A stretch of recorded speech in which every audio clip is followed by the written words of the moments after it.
Welcome to Lady Boss HR. I'm Victoria Brown, and today I want to talk to you about the Bradford Factor score.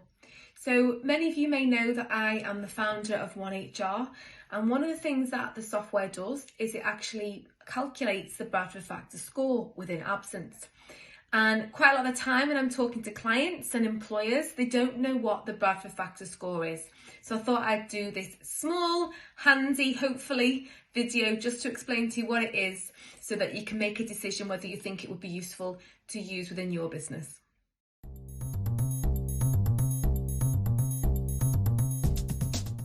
So what is it? Well, the Bradford Factor score is a very good, I feel, way in which to manage short-term absence. And the way in which it works is through a calculation. So the calculation is the instances of absence times an instance of absence times days. So just to put that into context for you, if you've got a member of staff and they've been off for 10 days with one instance, so say they had, really bad bout of the flu, were off for 10 days, their Bradford Factor score would be one instance times 10 days, which would equal 10. You may have another individual who's been off for 10 days also, but actually over 3 instances instead. So 3 periods of time that amounted to 10 days. So that person would be 3 instances times 3 instances times 10. And that would equal 90. So you can see the difference already, that you've got a situation where you've got 2 people in your organisation, both been off for 10 days, but one of them has been off for short instances, amounts to the same amount of time that they've been off, but the person that's been off for more instances has the higher Bradford Factor. And the idea behind the Bradford Factor is to identify those people that are off regularly in short instances. So I always give the example of the people who have Mondayitis, been out of the weekend, don't want to come in on a Monday, phone in sick. They are the type of people that you would see that trend and them having a very high Bradford Factor score. So the way in which organisations manage absence when they use the Bradford Factor is they are very fair and consistent. They look at the Bradford Factor score and they apply the same rules. So as long as they look at that, and they will have to ensure that this is in their policy. If their Bradford Factor score is, say, 51, then 51 may result in an informal conversation that is minuted to understand what is going on. If their score then reaches 100, that may equal a verbal warning to that organisation. 200 may be a written warning, and so on and so forth. So that person potentially could work themselves through to dismissal through the use of the Bradford Factor score.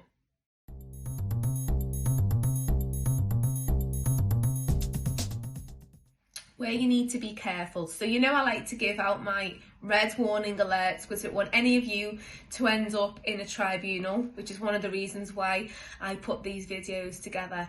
So where you do need to be careful here is that everybody is different, as you well know, and you do not just rely on the Bradford Factor score on its own, because there may be something underlying. So absence management is always about trying to bring about an improvement. You want to understand why somebody is absent. You want to bring them back into the workplace, and you want them to be fit and healthy. So there's lots of things that we need to consider, not just what I said before, that somebody's got Mondayitis.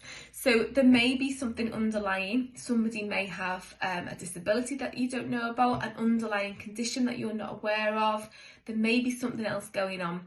So it is very important never just to look at the score, to also look at the trend and just to understand why that person is absent.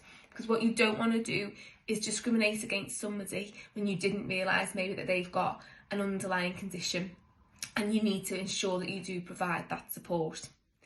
The other thing to be careful of with the Bradford Factor is sometimes a score can be perceived to be higher than what it truly is.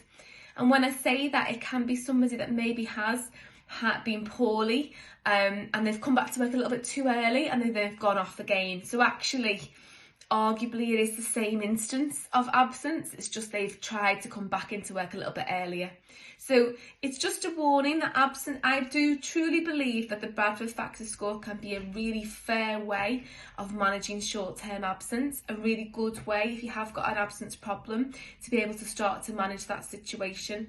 However, you must always, like anything in HR, always look at trends and always consider if there are any underlying root causes to the problem.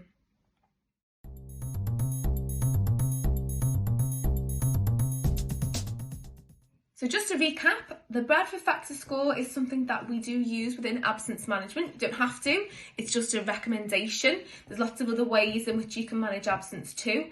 I would recommend that you do something, because you probably, if you're not recording absence right now, may be surprised by how much absence you maybe do have in your organisation.